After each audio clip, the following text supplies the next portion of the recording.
Nitric अम्ल के प्रयोगशाला विधि और बर्कलैंड यानी बर्कलैंड को हम लोग आयड विधि कहते हैं या आर्क विधि भी कहते हैं। यहाँ पे थोड़ा हम आपको दिखा दें दोस्तों, ये आप देख पा रहे हैं बर्कलैंड विधि या आयड विधि या आर्क विधि। दरअसल इसी के बारे में हम लोग जिक्र करेंगे। फर्स्ट ऑफ ऑल दोस्तों हम लोग जान लेते हैं कि यार नाइट्रिक अम्ल को प्रयोगशाला में बनाया कैसे जाता है। राइट, बड़ा सिंपल मेथड है दोस्तों प्रयोगशाला में नाइट्रिक अम्ल को बनाने के लिए। दोस्तों यदि आप हमारे इस चैनल पर नए हैं तो फटाफट से चैनल को सब्सक्राइब कीजिएगा और बेल आइकन को प्रेस करना ना भूलिए, और अपने दोस्तों को पास भी वीडियो लेक्चर को शेयर कीजिए। और आप केमिस्ट्री संबंधित दोस्तों फिजिक्स संबंधित यदि आप तैयारी कर सकते हैं तो आप प्लेलिस्ट में जाकर वहां पर हर वीडियो आप देख सकते हैं। और प्रयोगशाला विधि फर्स्ट ऑफ ऑल दोस्तों हम लोग जानते हैं प्रयोगशाला विधि में नाइट्रिक अम्ल बनाया कैसे जाता है। दरअसल प्रयोगशाला में नाइट्रिक अम्ल कांच के रिटार्ड भपका, आप देख पा रहे हैं प्रयोगशाला में बनाते कैसे हैं। प्रयोगशाला में नाइट्रिक अम्ल कांच के रिटार्ड भपका में सांद्र H2SO4 एवं सोडियम नाइट्रेट यानी सल्फ्यूरिक एसिड और सोडियम नाइट्रेट यानी NO3। दरअसल दोस्तों H2SO4 को हम लोग रसायनों का राजा भी कहते हैं। रसायनों का राजा क्या है? सल्फ्यूरिक एसिड, यही दोस्तों तेजाब होता है H2SO4। ठीक, सोडियम नाइट्रेट को जब हम लोग रिटार्ड भपका में क्या करते हैं, हीटेड करते हैं यानी गर्म करते हैं, तब नाइट्रिक अम्ल प्राप्त होता है। यहाँ पर आप लोग देख पा रहे हैं प्रयोगशाला में नाइट्रिक अम्ल कांच के रिटार्ड भपका में सांद्र H2SO4 एवं सोडियम नाइट्रेट को गर्म करके प्राप्त किया जाता है। राइट, अब यहाँ पर देखिए सोडियम नाइट्रेट है और ये H2SO4 है, सल्फ्यूरिक एसिड है। जब दोनों को एक साथ हम लोग गर्म करते हैं, हीटेड करते हैं, तो यहाँ पर क्या बनता है, सोडियम बाइसल्फेट बनता है। राइट, NaHSO4 बनता है और HNO3 बनता है, नाइट्रिक अम्ल बनता है। बात समझ में आई। और यहाँ पर ये दोस्तों बहुत सिंपल फंडामेंटल है प्रयोगशाला में बनाने के लिए। आप देख पा रहे हैं यहाँ पे हमने लिया क्या, सोडियम नाइट्रेट लिया। ठीक, सोडियम नाइट्रेट को हमने क्या किया, कांच के रिटार्ड भपका में थोड़ा H2SO4 मिला के हीटेड किया, गर्म किया, और बन गया क्या दोस्तों, सोडियम बाइसल्फेट और नाइट्रिक अम्ल बनता है, HNO3 बन जाता है। बात समझ में आ रही है। अच्छा, यहाँ पर देखिए जरा हम लोग इसे बैलेंस करते हैं। यहाँ पर देखिए सोडियम एक है, यहाँ भी दोस्तों सोडियम एक है। हाइड्रोजन आप देख पा रहे दो है, तो यहाँ पर भी एक हाइड्रोजन यहाँ है, दूसरा हाइड्रोजन यहाँ है। नाइट्रोजन देखिए दोस्तों एक है, तो नाइट्रोजन यहाँ पर एक है। ऑक्सीजन देखिए 4 3 7 और यहाँ पर 4 3 7। राइट, तो ये है दोस्तों बड़ा सिंपल फंडामेंटल प्रयोगशाला में बनाने के लिए। प्रयोगशाला में हम लोग बनाते कैसे, कांच के रिटार्ड भपका में सांद्र H2SO4 एवं सोडियम नाइट्रेट को गर्म करते हैं, तो दोस्तों क्या बनता है, HNO3 नाइट्रिक अम्ल। राइट, अब यहाँ पर दोस्तों यदि हम लोग को व्यापक स्तर पर नाइट्रिक अम्ल का निर्माण करना हो तो कैसे करेंगे।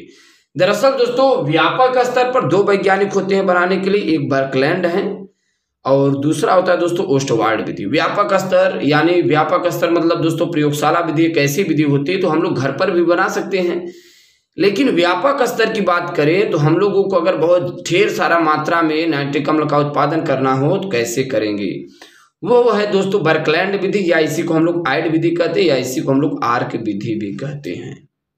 बात समझ में आ रही है। अब यहाँ पर दोस्तों हम लोग करते क्या हैं, नाइट्रोजन ऑक्सीजन के साथ सीधे संयोग करके यनों का निर्माण करता है। बात समझ में आ रही है।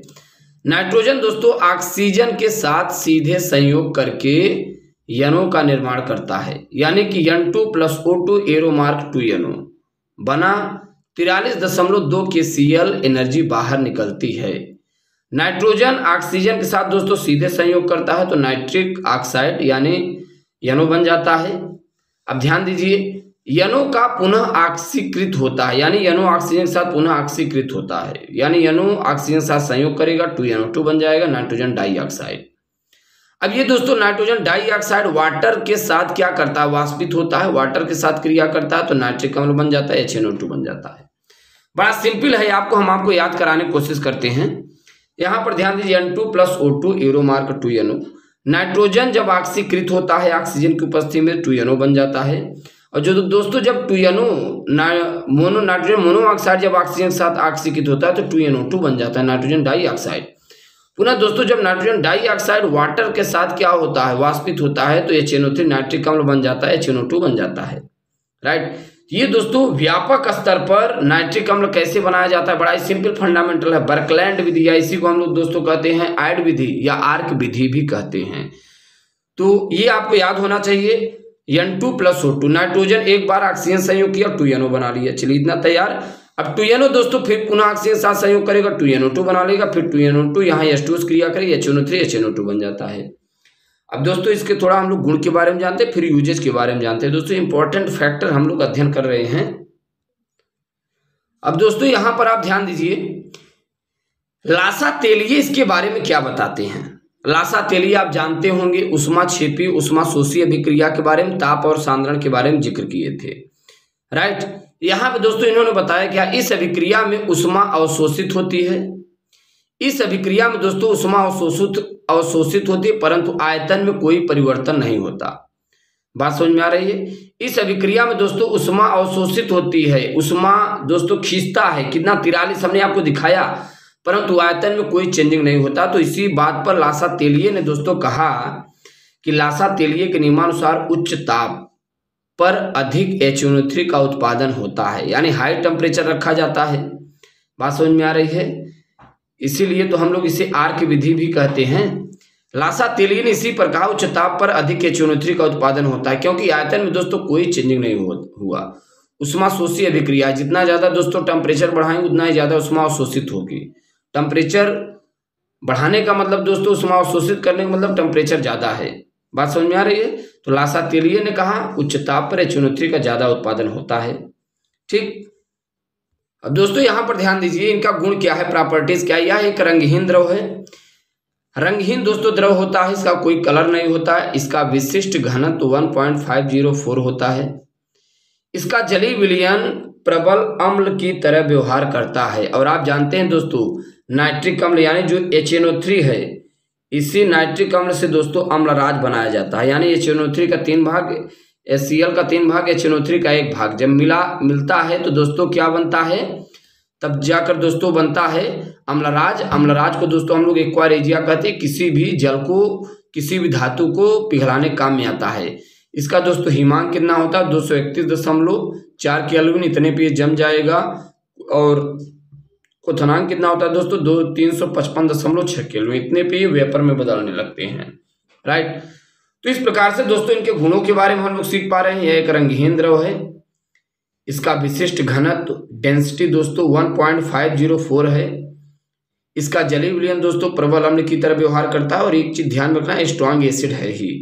स्ट्रॉन्ग एसिड कैसे होता है दोस्तों, जब इसकी क्रिया दोस्तों जब आप वाटर से कराएंगे, H2O जब आप इसमें मिलाएंगे तो यहाँ पर दोस्तों H3O+ बन जाता है, हाइड्रोनियम आयन बन जाता है और NO3- अलग हो जाता है, ठीक। तो ये दोस्तों बनकर तैयार हो जाते हैं। तो ये दोस्तों आपको बातें ध्यान में रखना है, इनका गुण क्या होता है। अभी इनके यूजेज के बारे में हम लोग जिक्र करते हैं। अब दोस्तों यहाँ पर देखिए थोड़ा इनके यूजेज के बारे में जानते हैं। नाइट्रिक अम्ल का उपयोग कहाँ कहाँ पर किया जाता है।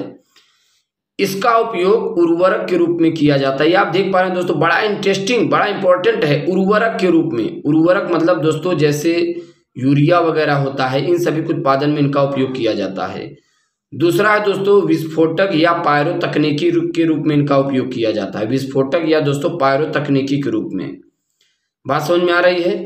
तीसरी बात दोस्तों यहाँ पर क्या कह रहा है, रॉकेट ईंधन में आक्सीकारक के रूप में भी इसका अच्छा खासा उपयोग होता है। बात समझ में आ रही है।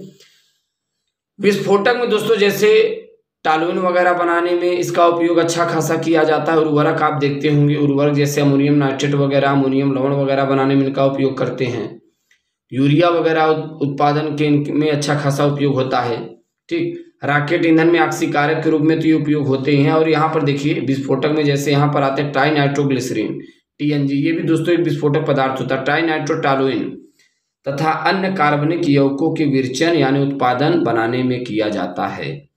तो इस प्रकार से दोस्तों हम लोग सीख पा रहे हैं नाइट्रिक अम्ल के उपयोग के बारे में। एक बार और यहाँ पे हम दोस्तों रिवाइज करने की कोशिश करते हैं। इसका उपयोग कहाँ पर किया जाता है, उर्वरक के रूप में, विस्फोटक तथा पायरो तकनीकी के रूप में, रॉकेट ईंधन में आक्सीकारक के रूप में, नाइट्रोग्लिसरीन ट्राइनाइट्रोटालिन तथा कार्बनिक नाइट्रो यौगिकों के विरचन के रूप में। इस प्रकार से दोस्तों हम लोग फर्स्ट ऑफ ऑल किसके बारे में सीख पाए, प्रयोगशाला विधि। प्रयोगशाला विधि में दोस्तों हमने आपको बताया, जरा आप दिमाग में लगाइए कैसे आया वो। प्रयोगशाला विधि में हमने आपको दिखाया होगा, सोडियम नाइट्रेट को हम लोग H2SO4 के साथ गर्म कर रहे थे तो सोडियम बाइसल्फेट बना था और HNO3 बना था।